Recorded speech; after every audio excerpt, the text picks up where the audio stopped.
Oh wait, you have something. It's okay. He can handle it. Oh, okay. Sean? Hi everyone. Welcome to Movement Matters with three clinicians on the mic, coming to you with 3 degrees of perspective on physical therapy. Hi, I'm Jessie, the physical therapist. I'm Chris, the PTA. And I'm Veronica, the PTA. All right, today we're going to be talking about how to build movement habits that actually stick. Oh. Because everyone knows that we need to move. Yeah. Right? Everyone knows that. But why are we not moving? Well, I think this is an important topic because this is something that people don't understand that we have to deal with in our field, right? Because it's one thing to know about how the body works and give them a home exercise program and say, hey, when you're not here with us, go do your walking and all that stuff. And if our patients don't do it on their own, it's not going to make as much impact. Yeah. So we also have to be a little bit of psychologists and motivators. Well, yeah. One of the biggest things too, I think it's a great topic because we're different ages, right? So we're all in different levels of our lives and we all have busy schedules. And I think that a lot of people rely on motivation, right? Just, I'm just not motivated today. And we're going to go into a whole lot as to why motivation cannot be it. Right. Because that's if you're waiting on motivation to appear. No, not going to happen. One day, maybe you woke up, slept well. Woo, I'm motivated. But that's just very random and it doesn't create habits. All right. So that leads us into the first part, right? Which is why people fail. Okay. And I'm going to start by saying that maybe we're starting out too big with some unrealistic goals, right? Yeah. So if you want to I'm going to go to the gym every day and I'm going to be there for an hour. That may be a little bit unrealistic coming from 0% working out to 100. That's just way too much. So my suggestion in this case is definitely setting smaller baby step sort of goals where they're reachable. For example, you wake up in the morning, start with stretches, start with a little maybe mini routine. If before you shower, you could do another 10 minutes, before bed.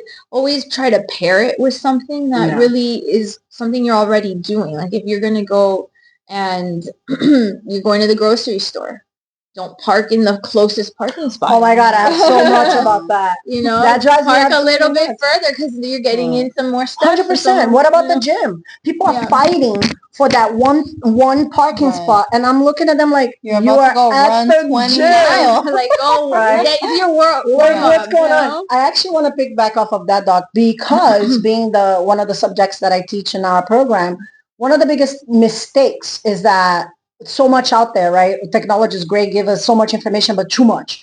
The problem is most people think that, yes, you have to set up an hour to do things. But the truth is that there's research that is going to show two different groups. One group did a whole hour of a workout and another group did 10 minutes increments throughout the day.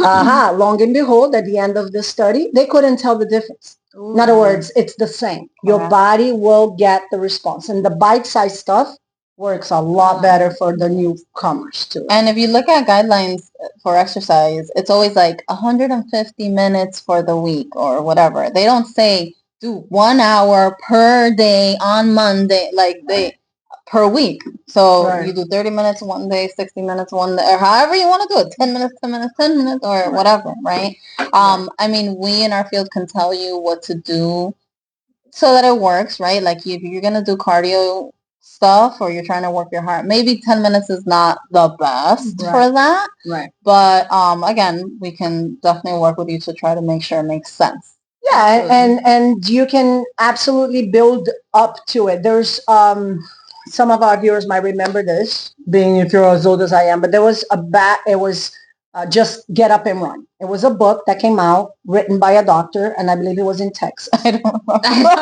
I'm telling you. I remember it because I'm old. They won't remember it, but somebody will. And it was Get Up and Move or Get Up and Run or something like that. And what ended up being, it initially became a bestseller because the point of the book, I haven't read the book, but I know what happened eventually. Okay, but the point of the book was for you to get up and move. But a lot of people misinterpreted it.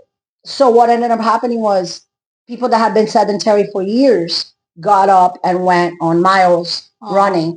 So what? A bestseller turned into a killer. Oh my gosh. Okay, because of that sedentarism too hard, like you're saying, it's an all or none type of thing. And so they had to like pull the book out and everything because they were blaming the guy for motivating people to get out and move. But maybe throughout the book, I don't know, but maybe it wasn't very specific, like do it little by little bit, check your heart rate, make sure, stuff like that. So that can actually be something to hurt you if you are, we call it a hobby type of workouts, right? You just do it here and then you do it there.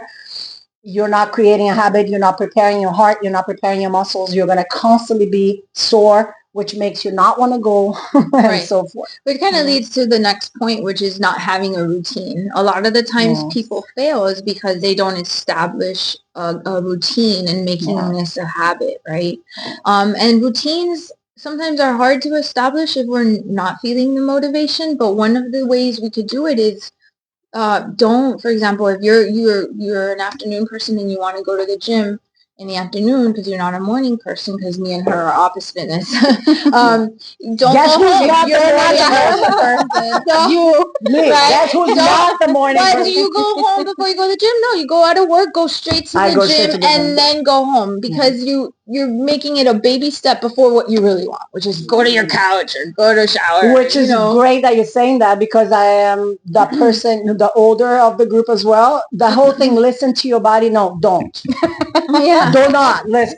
Maybe we can establish, I mean, that's just coming out of my brain, but maybe after 30, don't listen to your body. Because if I'm listening to my body every day, so you don't get hurt, but not for the motivation. For motivation, the body goes, where do you want to go? I'm looking at myself and no, we don't. Well, the brain wants to protect itself and it wants to conserve energy. So it's always going to be like, no, that's going to take away energy, right? So we have to be careful with that. But definitely making your workout part of the routine, and also maybe having a little bit more structure in it. So if you do the workout or workouts, like we said, it doesn't have to be one long workout, but making it the same time every day is going to establish those patterns that make it easier. So if you have to walk your dog in the morning and then in the afternoon, or whatever pet, that is one thing. Was like, get a dog. Get a dog. If you don't know, get a dog. Step one, get a dog.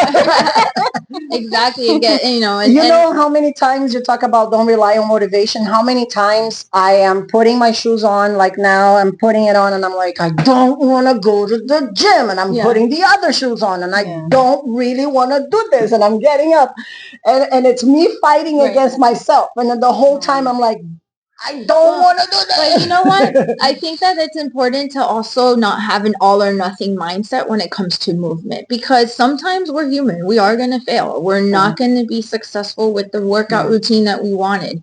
But just because, let's say you didn't start on a Monday, the famous Monday.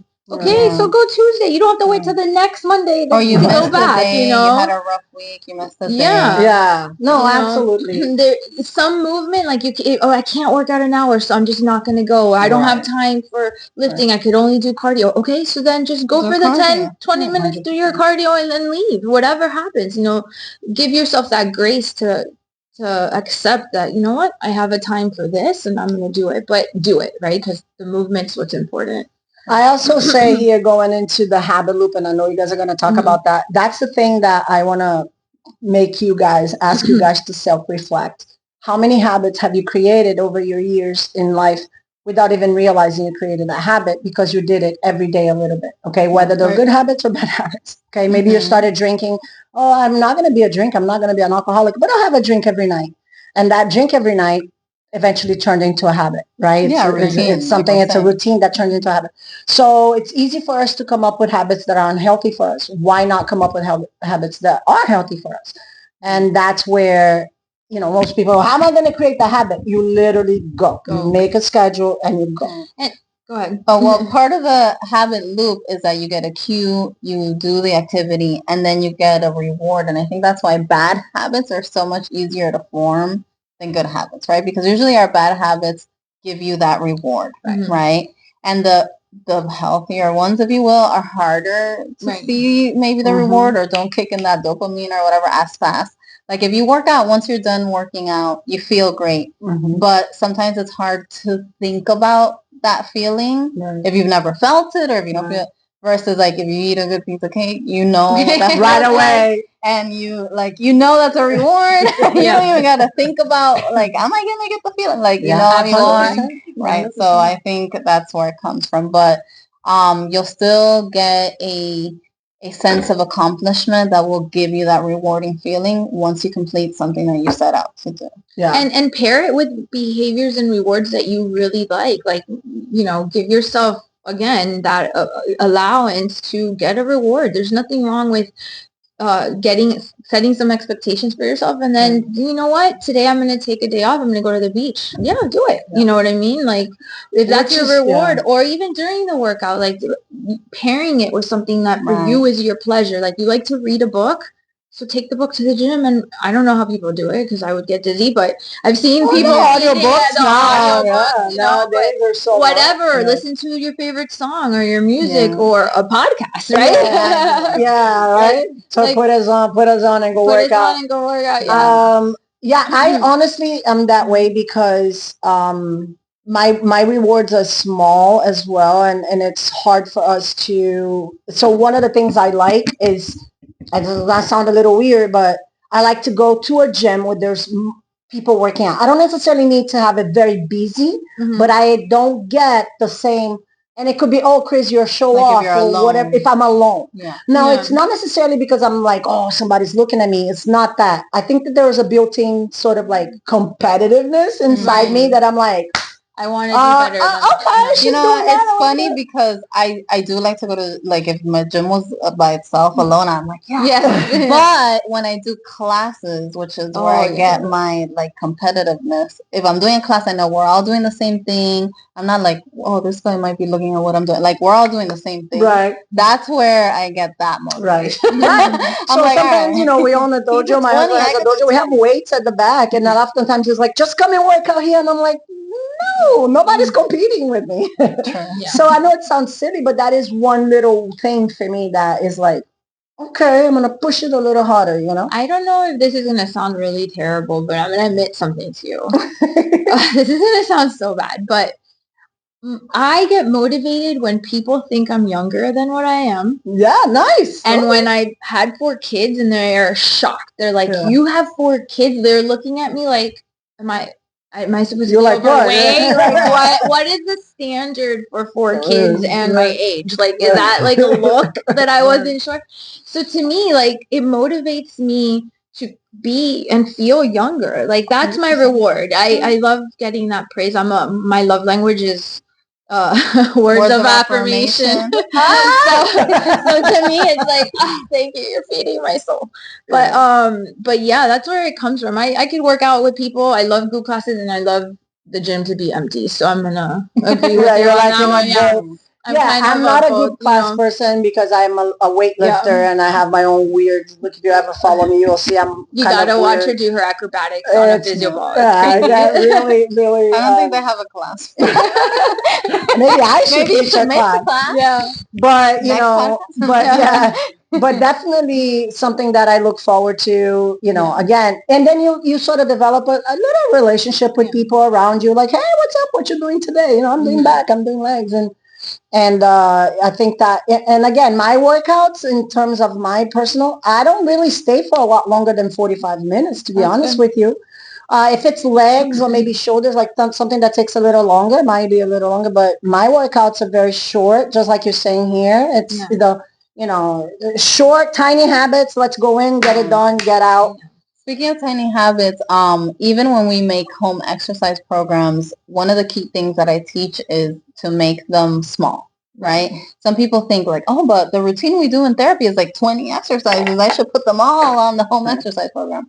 And actually, we don't try not to do that because a patient's going to look at that, get overwhelmed, and then they're going to do that like, well, I can't do all the 20, so I'm not going to do any, and then they don't do it at all. So we try to maybe stick to the best ones or the ones that at least maintain what's going on or something, and just keep it small, no more than 5 exercises. And that's basically what you want to do if you're starting something new, is keep it Simple. Mhm. Yeah. Yep. And I'm not just starting. I've been doing this for a long time, and I do that myself. Like I'll go to the gym and I'll be like, all right, it's been so long. And I'm like, how many exercises did I do? And I'll count it in my head. And I'm like, 5? Okay, Yeah, we're it's good. good. You know, Yeah, let's go. and I have too much ADD to like be doing something like what set am I on? Like Right, I right. can't just. I need it to be quick, simple, Yeah, and sure. and countable. In real life too, like a lot of people tend to just sit on the machines Mhm. and Oh, then wait so long. just like do other stuff. There's so Yeah. much stuff. You like swimming, there's like different stuff you can do that simulates swimming. You know, there's Dancing. dancing, Oh, it's so great much. stuff. Yeah. So fun. You know, Traveling. yeah, Speaking of walking. connecting to Yeah. things that you love, which is again something that could help connecting your habits to your routines or your rewards to your Yeah. routines. Another good thing is to modify things that you're already doing versus trying to either eliminate something or Right. completely add too many new things. Right. Right. So if you're trying to get better nutrition, right, and you're like, I love steak, Right. right? Rather than be like, I gotta stop eating steak. I'm not gonna eat. Maybe try to cut down the portion. Right. Right. Maybe try to make it your reward at the end of the week. On Fridays we have steak, and then the rest of the week this is going to be my plan, right? Like to change little things like that you're already doing and already part of your routine rather than completely changing everything. So like as a busy mom of 4 who has my kids in all the sports and all the things, like let's be real. I'm in a season of life where I don't have a whole lot of time to go to the gym. That's just reality between my work and my children and all the things that I'm involved in. It's just not realistic. But while I'm in the kitchen, if I'm cooking, do some heel raises, right? Yes. Like if I'm dropping them off at a park where they're doing their sport, then I could do some laps and walk around and do all the things. Like it's just finding those little moments where I'm already busy. If I have to, like they go to music class and I'm sitting there for an hour, what am I going to do? I'm going to walk around. That's what I do with my 5-year-old because she's not in the classes yet. And we just walk around the plaza like a bunch of times. I feel like if I'm just sitting there in a chair waiting for my child, I'm wasting that time where I'm able to be productive, if not work-wise, with my body, you know. And now, let's be honest, Doc. If you didn't even have, let's say you were 100% invested on whatever activities they were doing, you're still going to the bathroom more than once a day. You're still showering at least once a day, right? So I say this all the time. This is a big deal because you can go, and I'm not even going to do it here. Like women, we be sitting down for the most part, right? Okay. Well, guess what? Go to the bathroom. You're going to pee. Every time you go, you're going to do 15 squats. Yeah. Okay. And I saw a post that says, drink a lot of waters because that way you go pee a lot and walk to the bathroom 1,000 times and squat. So if I look like the crazy lady on the airplane because I just got back from a long trip and there was a line to the bathroom and I was there like going in with my heel raises and then I'm doing all the movements trying to get my heart rate up. Deep bank thrombosis from sitting I am for not. 15 I'm there hours. like moving and doing other things. People are probably looking at me like, what is she doing? But I just couldn't. Like, how are you going to spend all these hours on a plane and not move? And, just before we go on to our takeaways and everything, I do want to add a couple of other strategies. One strategy will make you look crazy. So I already look crazy. Might as well just join my gang. I will often go to the gym with the outfit that I am. And if I don't have my gym clothes, like you said, if you go from work to the house, chances of me coming home to my teenage daughter, to my 2 dogs, to doing everything, I'm not going to get out of the house again. But sometimes I don't have my gym clothes. And I will walk into the gym. I mean, today it's an acceptable clothes, but like I will go on a dress. And people are looking at me like, what is wrong with you? I'm like, yeah, I'm doing arms. And I'm doing it. So there's certain things. Another thing is you're not seeing results. Then take a look at your food. The food intake, we can do a whole other podcast on food intake and calories, but your food intake needs to be looked at. If you're not sure, if you're thinking that you're eating well, maybe download a free app that tells you, look, this is how much you're eating. Because the truth is, if you're trying to lean out, not be strong and move, but to lean out, meaning lose weight. The exercises are going to help you a lot, but that's not going to be enough. So that's one takeaway from that as well. As also the body dysmorphic things. Like a lot of people tend to see, I'm not seeing results. I'm not seeing results. Because when you're looking at yourself in the mirror, you're looking to that one spot that you don't like. Yeah. My suggestion is before you start an exercise program, get a picture. Ask somebody to take a picture of you. Put that picture away. In 4 weeks, take another picture. Don't just look in the mirror, because if, say, the belly is what you don't like, you're just going to look at the belly. Meanwhile, everybody's telling you, wow, you look great. You look, and you're like, no, I don't. And then there's that fight. So try to have an outside perspective of how you are looking as a whole and how you're moving and all that to kind of give you that little motivation. Maybe I should go again today. Right. You know what I mean? So that is something that I tell people all the time. Like, I'm not losing weight. No, you are. You're toning. But all you're looking is to your dangling triceps. So look at other things in your body. Right, absolutely. Well, I feel like we didn't talk about one little principle, which is to make the new habits or the things that you're trying to create easy, and then the bad habits hard.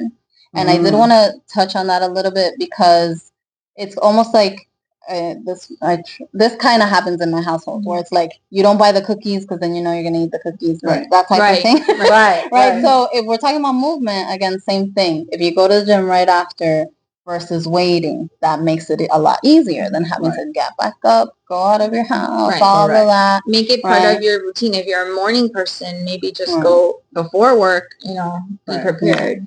And then, on the other end, if you are not buying all the cookies and stuff and you want that, maybe there's going to be a day you cave in, but at least you made it a little bit harder that, now you chose to do that day. You have to get up out of your house. Nowadays, Uber Eats, but you gotta get on there. You gotta pick it up. Yeah, you still gotta pay. Order it. You just said something that is a great strategy. Maybe we are doing like our shopping online. Maybe if we actually get up and go to the store and tell yourself that's a great point, because so much is right now being handed to us, right? Everything is handed to us. Click of a button. You don't even have to get out of the house to do grocery shopping. And you're right. If you look back, and we're talking about American society, look back to the 1950s and 60s, people were in great shape. Okay, we were eating when we needed to eat. We were eating better choices, and we were moving because they needed to get the bus. They needed to ride the bike. They needed to walk to the store. Now, literally, you click a button and things are in your door. I also think that making habits harder, and it might sound a little weird, but like if you have the cookies, like in my house, I have to get cookies because I have the skinniest 14-year-old. And that kid is like, I need snacks. So try to make the snacks harder to get. Like it's in the second floor of the house. So you're sitting there like, I don't want to go up the stairs. Good, don't. Because if you go, you're going to get the cookies. Like even within the house, like try to find a way that makes it that much harder for you to have access to it. My kids love soda, unfortunately.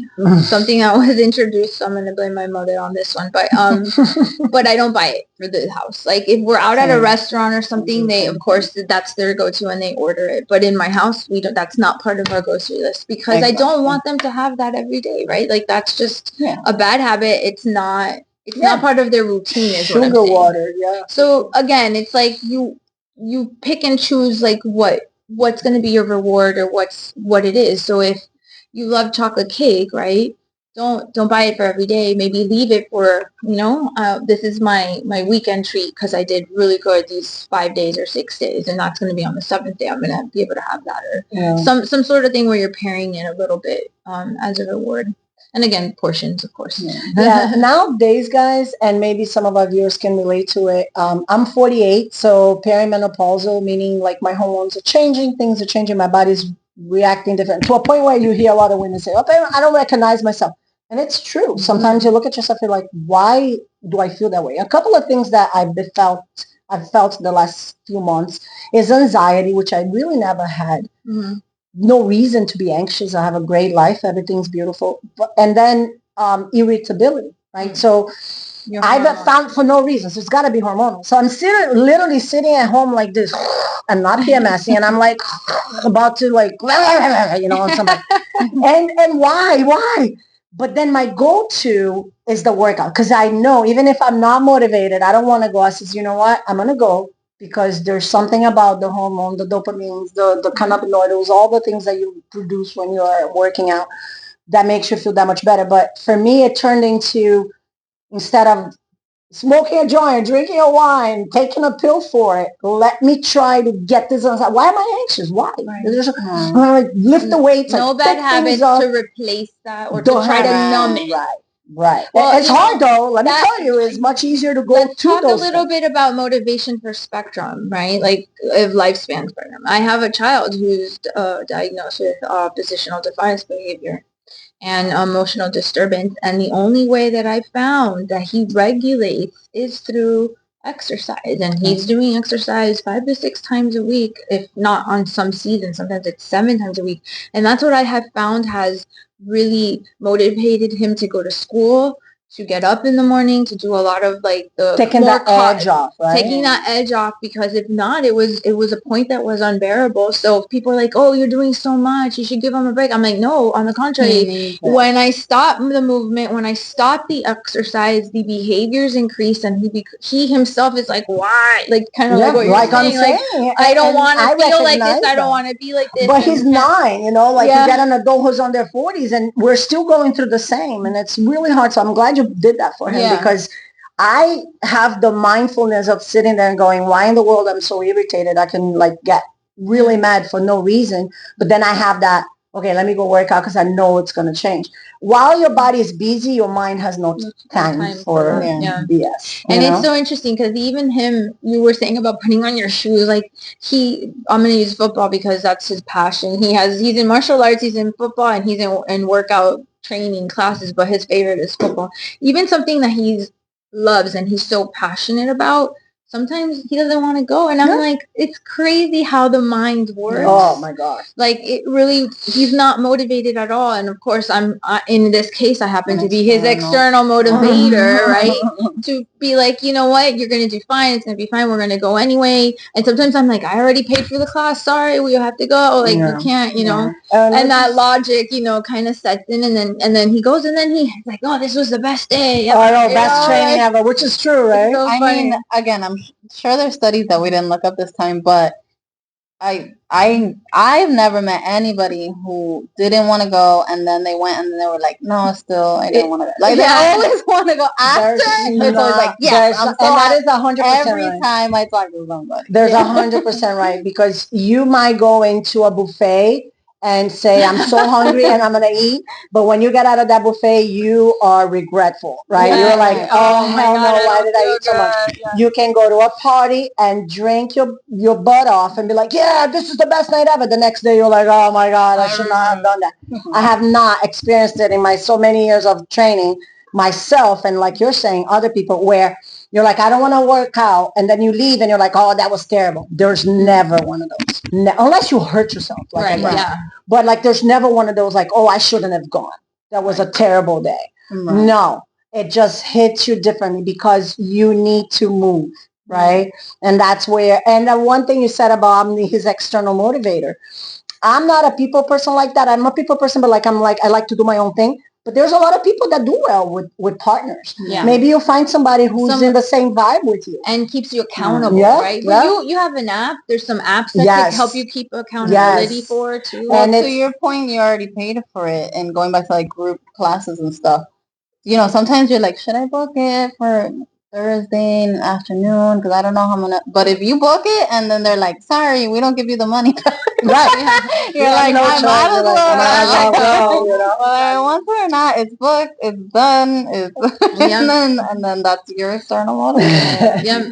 There's nothing wrong with finding a partner too. Yeah, I think so. A partner. And even if you don't go together, like my daughter started working out again. She's 23, she'll be 24 soon. Am I doing this math right? Yes. She'll be 24 soon. And then she started working out. And then sometimes we'll motivate each other by just talking. Hey, did you go today? Hey, did you go today? What did you do? You know, da, da, da. So, you know, I guess one of the takeaways before we close is this. Everybody's human. We come here and we say all of the things we say, and we might be looking at us like, wow, these girls are above the, you know, like they're always motivated. No, we're not. We understand the habit forming, the small, tiny, you know, bite-sized things you can do. We understand the hormonal, the changes, the physiological changes. So maybe it's easier for us to get past that hump, but we go through it just the same. So we wanted to really share with you guys that it's not always about motivation. On the contrary, the key, I guess, takeaway wise, is routine. And routine, small or big, start small because it's a little more attainable, but the more you do it, the more that you'll keep doing it, the more it'll become a habit. And it doesn't matter if you're motivated or not motivated. Right. You'll see that, that check mark of like the 5 days I went or whatever it is. And when you see a post that says it's about consistency, not perfection, that is a big deal. Okay. Consistency. In anything in your life, you want to learn something. When you wanted to learn how to drive, you consistently practice. You consistently did things until you learned. So that's the same for this. And I think you got anything? The last thing I want to say is design your environment to be movement friendly, right? So if you're at a desk job, like you were saying, get up, maybe set an alarm, set a timer to do a few squats and then maybe heel raises, like little burst of movement throughout the day.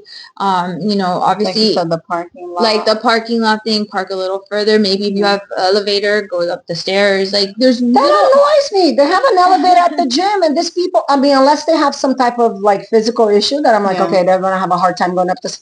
Perfectly looking people waiting for the elevator. I mean, literally looking at them. My husband sometimes is like, work smarter, not harder. Why are we parking over here? And I'm like, I can walk. That's why.